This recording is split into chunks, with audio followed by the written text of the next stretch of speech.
에이펙 정상회의에 막이 올랐고 이재명 대통령은 22명의 정상급 대표들을 영접하며 회의를 주재했습니다. 이 대통령은 국제 질서가 격변하는 중대한 변곡점 위에 있다며 일치 단결을 강요하지 않는 신라의 화백 정신을 언급했습니다. 최규진 기자입니다. 이재명 대통령이 에이펙 회담장 앞에서 크리스탈리나 게오르기에바 IMF 총재에게 악수를 건넵니다.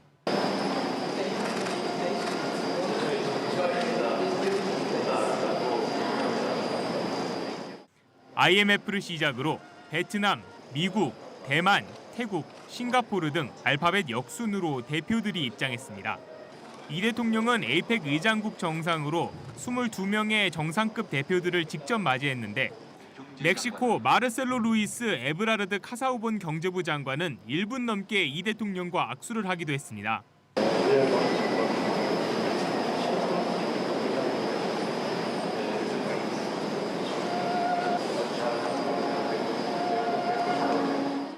미국은 귀국한 트럼프 대통령 대신 스콧 베센트 재무장관이 참석했습니다. 에이펙 비회원국인 아랍에미리트 왕세자도 IMF와 특별 초청자 자격으로 참여했습니다. 정상회의 첫 세션인 초청국과의 비공식 대화에선 글로벌 불확실성 속에서 무역과 투자 협력 방안 등이 논의됐습니다.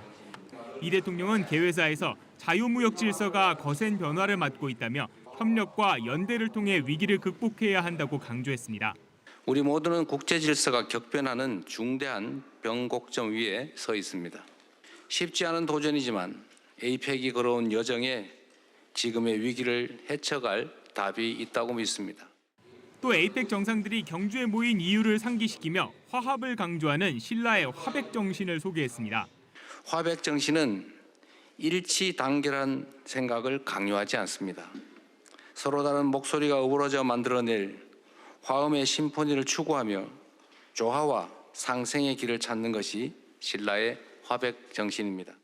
정상회의는 내일까지 계속되며 회의에서 논의된 내용을 바탕으로 경주선언을 채택할 예정입니다. JTBC 최규진입니다. 시진핑 주석은 에이펙 정상회의에서 다자주의를 강조했습니다. 그동안 미국 일방주의를 비판해왔는데 자리를 떠난 트럼프 대통령을 겨냥했다는 해석이 따라 붙었습니다. 내일 이재명 대통령은 시 주석과의 정상회담에서 한반도 비핵화를 논의합니다. 유선희 기자입니다. 중국 국가주석입니다. 이재명 대통령은 에이펙 정상회담장에 마지막으로 도착한 시진핑 중국 국가주석과 함께 행사장으로 들어갔습니다. 시 주석은 에이펙 정상회의 연설을 통해 다자무역과 다자주의를 강조했습니다. 바람이 세고 파도가 높을수록 함께 강을 건너야 한다면서 진정한 다자주의를 이행하기 위해 세계무역기구 WTO를 핵심으로 하는 다자무역 시스템을 지키자고 말했습니다.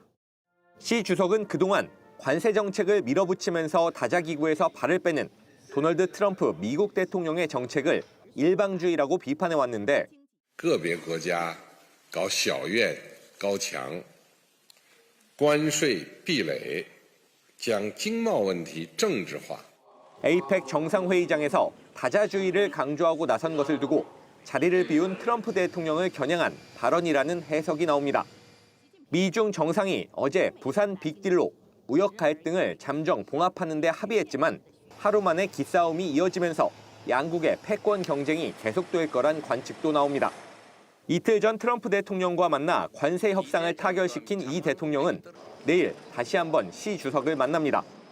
시 주석과 첫 번째 양자 정상회담 테이블엔 관세 협상 못지않게 중요한 한반도 비핵화 의제가 오릅니다.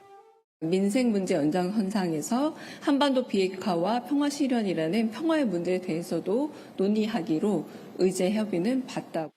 또 한미 조선협력, 이른바 마스가 프로젝트의 상징인 한화오션의 필라델피아 조선소 등에 대한 중국의 제재 등도 논의될 가능성이 있습니다. JTBC 유선입니다. 이재명 대통령은 젠슨 황 엔비디아 CEO도 만났습니다. 이 대통령은 AI 3대 강국 목표를 밝히며 투자 지원을 약속했고 젠슨 황은 한국에 GPU 26만 장을 풀겠다고 했습니다. 류정화 기자입니다. 이재명 대통령은 젠슨 황 대표와 마주 앉자마자 전날 화제가 된 치맥 회동 얘기부터 꺼냈습니다.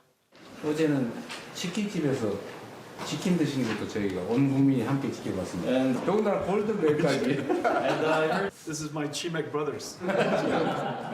이어 AI 3대 강국 구상을 밝히며 엔비디아의 한국 투자를 전폭 지원하겠다고 밝혔습니다. 앞으로 이 인공지능 기술이 우리 대한민국뿐만 아니라 전 세계 인류의 미래를 정말 결정적으로 바꿀 거라고 생각하기 때문에 정부 영역에서도 대대적인 투자와 지원을 아끼지 않을 겁니다. 한국에 오기 전부터 깜짝 발표를 예고했던 황 대표는 한국의 AI 기술, 산업 역량이 뛰어나다고 추켜 세웠고 No country in the world is better at industrial capability than Korea. Your backing, with your enthusiasm, with your force behind the AI revolution here in Korea, Korea can be one of the world's major AI hubs. 이 대통령은 AI 인프라 구축을 위한 투자를 받았다고 화답했습니다. 젠슨 왕이 대한민국에 인공지능 관련 투자를 시작했다. 정말 큰 거 아닙니까? 회담 직후 엔비디아는 GPU 26만 장을 한국에 풀겠다고 밝혔는데 우리 정부는 공공 분야에 5만 장을 투입하는 등 AI 인프라를 대폭 확충할 계획입니다. 전 세계 3등이다. 공장이건 건설이건 조선이건 운항이건 이런 쪽에서의 핵심 원천 기술이 될 AI들을 만들어낼 수가 있겠죠. 굉장히 중요한 시드 인프라가 될 수 있다. 함께 배석한 삼성전자, SK그룹, 현대차그룹 등도 협력 강화를 약속했습니다. JTBC 유정화입니다. 이틀 연속 재판에 나온 윤석열 전 대통령이 특검의 호칭에 항의했습니다. 김건희 씨에 대해 여사 호칭을 쓰지 않자 아무리 그래도 김건희가 뭐냐며 뒤에 여사 호칭을 붙이라고 발끈했습니다. 김혜리 기자입니다. 윤석열 전 대통령이 오늘도 남색 정장 차림에 노란 서류 봉투를 들고 법정으로 들어섭니다. 어제 내란 재판에 이어 오늘 열린 자신의 체포방해 혐의 재판에도 출석한 겁니다. 재판장님, 제가 하여튼 체력이 닿는 데까지 하여튼 저 나오겠습니다. 상태가 당연히 좋지는 않지만 하여튼 만약에 제가 도저히 못 나오는 상황이 되면은 미리 말씀드리고 그날은 스킵을 하더라도 웬만하면은 좌우가 최선을 다해서. 사건의 핵심 증인인 김성훈 전 경호처 차장이 출석하자 이를 의식한 걸로 보입니다. 윤 전 대통령은 김 전 차장에게 비화폰 통화 내역을 삭제하라고 지시했다는 혐의를 부인했습니다. 경호 목적으로 상당 기간 갖고 있었기 때문에 삭제 같은 건 이루어지지 않는다며 실제 통화 내역도 남아 있었다고 한 겁니다. 하지만 앞서 증인으로 나온 당시 경호처 지원본부장은 통화 기록을 지우라는 지시가 있었다고 증언한 바 있습니다. 윤 전 대통령은 특검이 김건희 씨를 언급할 때 여사 호칭을 쓰지 않자 강하게 질책하기도 했습니다. 특검은 김건희 씨가 김 전 차장에게 관저 압수수색은 당장 안 되는 거냐, 막을 수 있는 거냐, V가 걱정한다고 보낸 텔레그램 메시지를 공개했습니다. 김 전 차장에게 이를 제시하면서 김건희라고 이름만 말하자 윤 전 대통령은 아무리 그만두고 나왔다고 해도 김건희가 뭡니까? 라며 뒤에 여사를 붙이든지 해야지라며 불쾌감을 드러낸 겁니다. 윤 전 대통령의 발언이 계속되자 재판장은 피고인의 주장은 증인신문에 영향을 줄 수 있으니 끝나고 하라며 제지에 나섰습니다. JTBC 김혜리입니다. 대장동 비리 1심 판단이 4년 만에 나왔습니다. 큰 이익을 챙긴 김만배, 유동규, 남욱 등은 모두 중형을 선고받고 법정 구속됐습니다.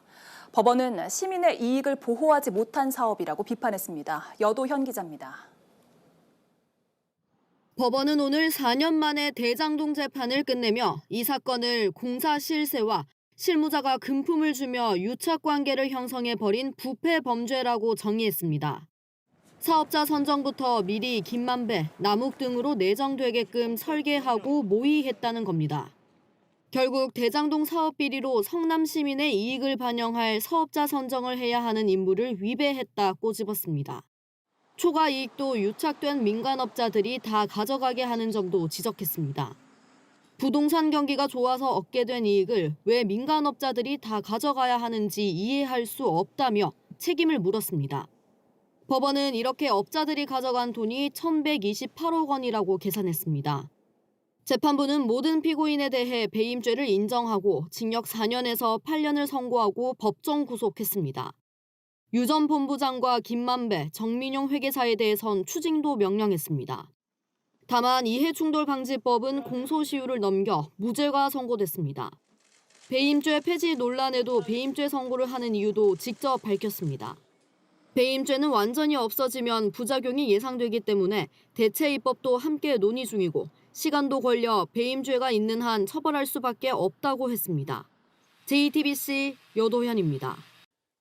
JTBC 뉴스를 시청해 주셔서 고맙습니다. 저희는 저녁 6시 30분 뉴스룸에서 뵙겠습니다.